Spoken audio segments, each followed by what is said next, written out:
ஆண்டவராகிய இயேசு கிறிஸ்துவின் நாமத்தில் உங்களுக்கு வாழ்த்துக்கள். எல்லாரும் எப்படி இருக்கீங்க? சோமா இருக்கீங்களா? சந்தோஷமா இருக்கீங்களா?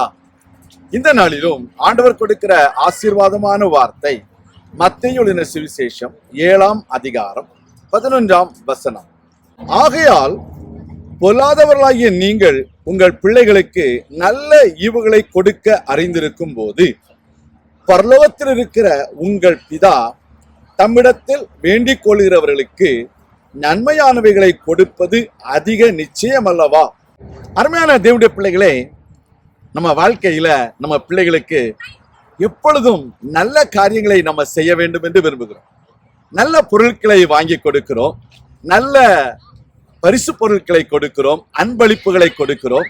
நம்முடைய பிள்ளைகள் நன்றாக இருக்க வேண்டும் என்பதற்காக அதிகமான பிரயாசம் எடுத்து எல்லாவற்றையும் நாம் செய்கிறோம். அதை பார்க்கிலும் நல்லவராகிய நம்முடைய தேவன் நம்முடைய பிள்ளைகளுக்கு மாத்திரமல்ல, அவரிடத்துல வேண்டிக் கொள்கிறவர்களுக்கு நன்மையான ஈவுகளை அவர் கொடுக்க அறிந்திருக்கிறார் என்பதை நாம் அறிந்து கொள்ள வேண்டும்.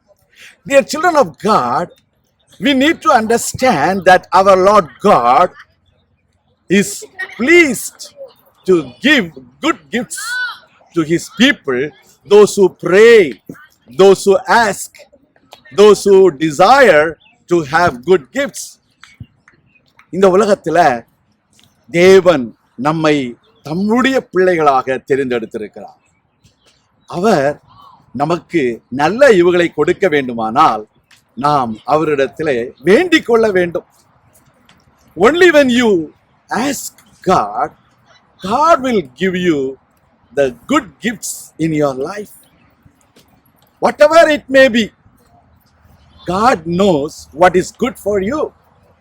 There are times we desire and we ask many things.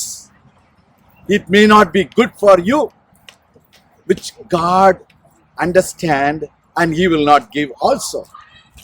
நம்முடைய வாழ்க்கையில எது நல்ல ஈவு இல்லையோ அதை அறிந்திருக்கிற ஒரு பிதா நம்முடைய தேவன். அவர் அப்படிப்பட்ட ஈவுகளை நமக்கு ஒரு நாளும் கொடுக்க மாட்டார். இதை நாம் புரிந்து கொள்ள வேண்டும், அதை நாம் அறிந்து கொள்ள வேண்டும். Such a wonderful God we have.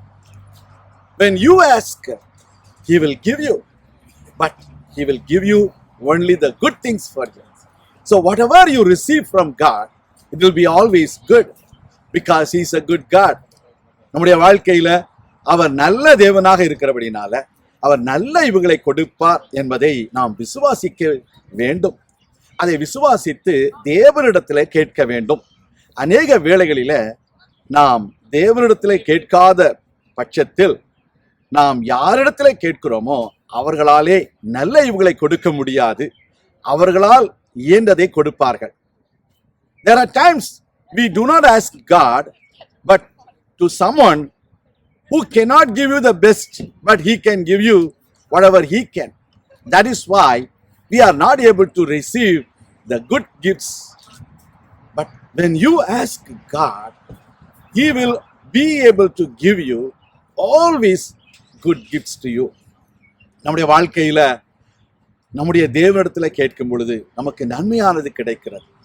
நாம் எனவே தேவனிடத்துல கேட்க கற்றுக்கொள்ள வேண்டும். அவர் நாம் கேட்பதை தருவார்.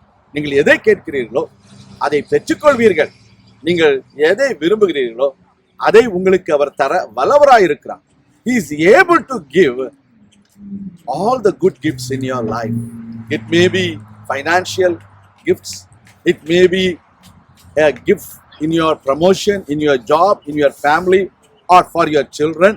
Whatever it may be, God knows the best. And he will give you the best when you ask. So let us ask God so that he will give you the best in your life. Shall we pray? எங்கள் அன்பின் ஆண்டவரே, இந்த அருமையான வேளையில நல்ல ஈவுகளை கொடுக்க அறிந்திருக்கிற நீர் எங்களுக்கு நல்ல ஈவுகளை கொடுப்பீர் என்ற விசுவாசத்தோடும் நம்பிக்கையோடும் நாங்கள் உம்மிடத்திலே கேட்கிறோம். எங்கள் வாழ்க்கையில அநேக நல்ல ஈவுகள் இன்னும் எங்களுக்கு கிடைக்காமல் இருந்திருக்கலாம். நீர் அதை அறிந்திருக்கிறீர். கர்த்தாவே, எங்களுக்கு நல்ல ஈவுகளை நீர் கொடுத்தருளும். நீர் அதை உம்முடைய பிள்ளைகள் யார் யார் கேட்கிறார்களோ அவர்களுக்கு கொடுத்து அவர்களை ஆசீர்வதியும், அவர்களை சந்தோஷப்படுத்தும். இயேசு கிறிஸ்துவின் நாமத்தில் ஜெபிக்கிறோம் எங்கள் நல்ல பிதாவே, ஆமேன். கர்த்தர் தாமே உங்களை ஆசீர்வதிப்பாராக. ஆமேன்.